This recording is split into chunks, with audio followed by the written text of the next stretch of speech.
Isang pinagpalang araw sa inyong lahat. Tayo po ay magninilay sa salita ng Diyos, ang pinagmumulan ng awa at tawa ng ating buhay, ang salitawa.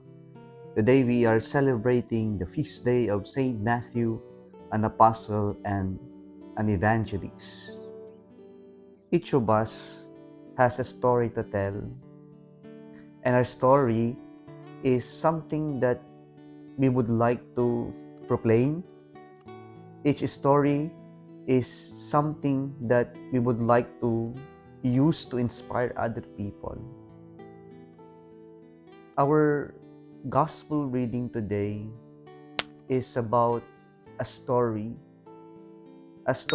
of a man called by the Lord to be an apostle, to be someone who would share the good news to the world.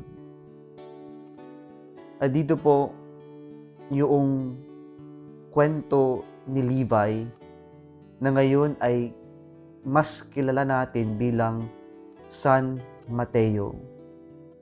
At makikita natin sa ating ebanghelyo ngayon yung mga components ng pagtawag ng Diyos.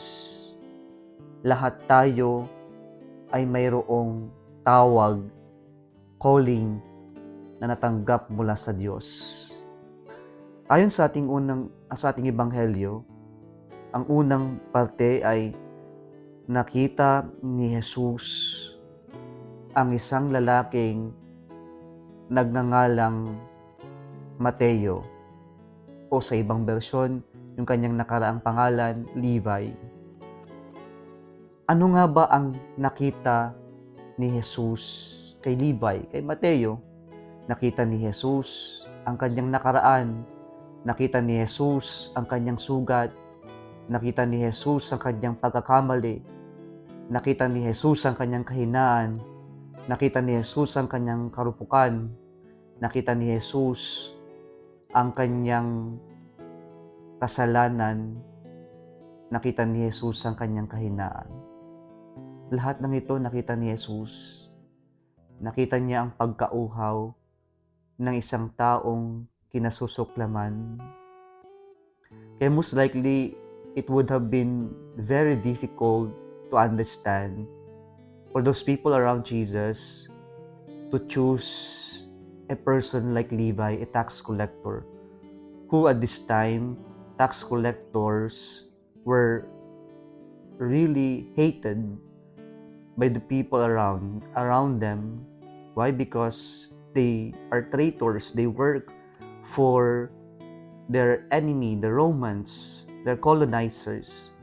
And they are despised because they are extortionists.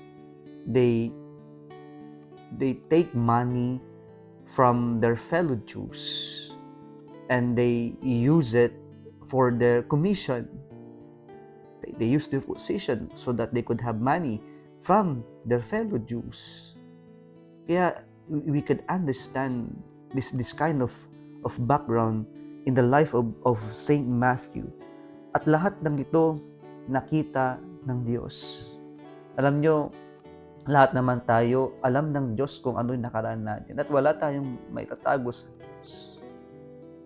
Kaya ang unang nangyari po sa kwento ni Mateo, nakita lahat ng Diyos ang mayroon kay Levi o kay San Mateo. Pangalawa, sinabi ni Jesus, "Follow me." May tawag na narinig si San Mateo. Tawag sa kung saan siya nagkakasala. Tawag sa kanyang kinauupuan. Sa kanyang hindi magandang sitwasyon. Mayroon siyang narinig na tawag mula sa Diyos.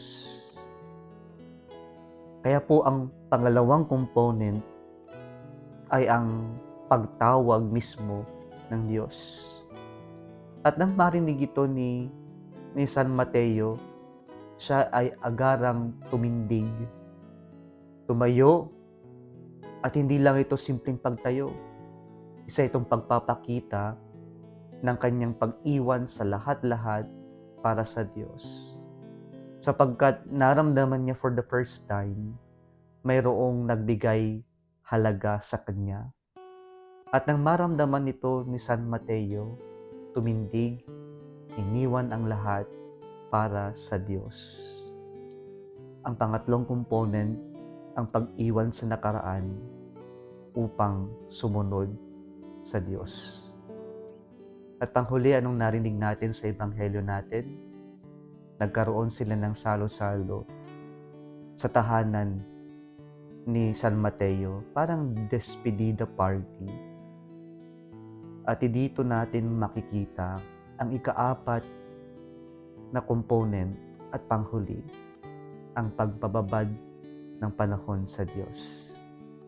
Napakahalaga nito mga kapatid para sa ating lahat na sumusunod sa Diyos, na kahit na gaano tayo kasama, karupok, kahina, at nasugatan sa ating mga karanasan, lahat ng ito ay mahihilom sa ating pagbababad ng oras sa Diyos.